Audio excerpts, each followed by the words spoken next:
The road, as we know, it's spiraling down a rabbit hole. It's collapsing on itself, and we're at fault. The ozone layer is collapsing. Our sea levels are rising.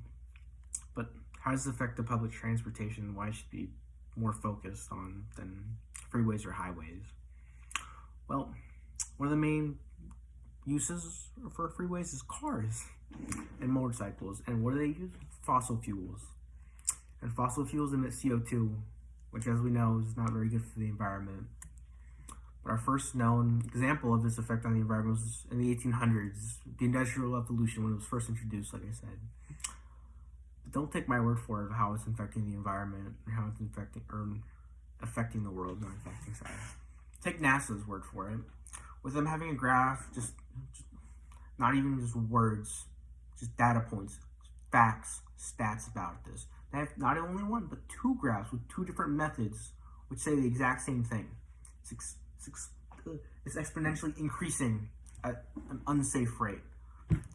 And the graph, the most recent data point on the graph was July 6, 2020. The graph's name was Global Climate Change, Vital Signs of the Planet.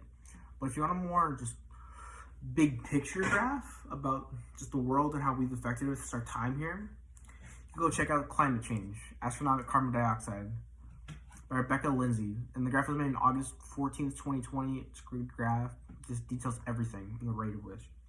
But if you want a more present reason why we need to switch from freeways, more private transportation in our government, you should know that it's our leading cause of death for ages of 1 through 54 in the United States. Traffic. Not good. But like I said, don't take my word for it. Take professionals' words for it. The CDC agree with me. After all, they did post the facts about it. Road traffic, injuries, and death. A global problem. This is the article they wrote. The article was written in December 18th, 2019. But also, they're backed by a pretty big number with the U.S. government. At least one of their little groups in there with the U.S. government, with the Department of Transportation. The article's name is Expand Public Transportation Systems and Offer Incentives. In the article, they detail why this needs to be the main focus.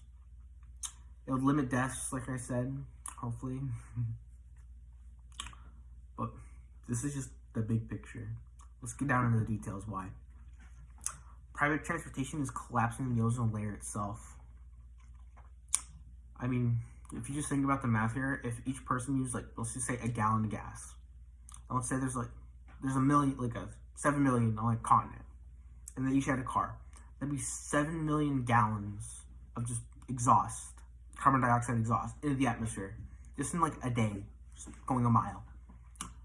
That number is big. It's affecting the atmosphere, it's affecting us, it's affecting our future. We may not be here in 60 years. You know why? It's our fault. We gotta fix it. But with increased support for public transportation, we can. With that, we can also help eliminate cars itself, eliminating the need for cars. Not just going out and saying, give me your keys, taking them like your guns. No. But this will most likely be, how do I say this? Just like a nice way of saying, hey, it's probably better to take this cheap ride, $5, or not $5, but like 25 cents a day, than spending like $30 like a week on a car. It's more cost effective. But the reason why people don't is it doesn't go where they need. It leads on to my next point, which is why it sucks and it needs to be fixed. It does. But don't take my word for it. Take Vox's. Vox, I know, I'm sorry. I know I asked you if I could, but whew.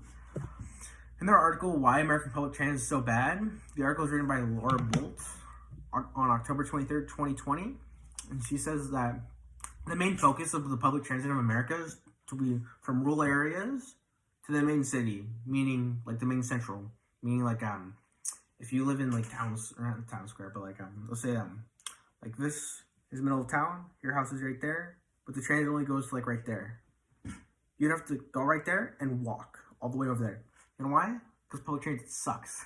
It's not good. Not good. But how can we solve it? We could solve the need for why public transportation needs to be our main focus by just supporting bills, by increasing the funding for it. The idea is there. The people that believe in it's there. You just gotta act on it.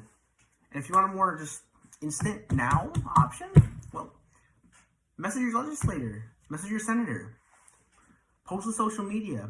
If you feel so strongly about having your private car or your own car, just get an electric. I know it's not cost effective, but neither is having a car compared to a car, or not a car, a bus. But still, in total, the more people who use public transit, the less likely people are to use cars, and the less likely it'll be used to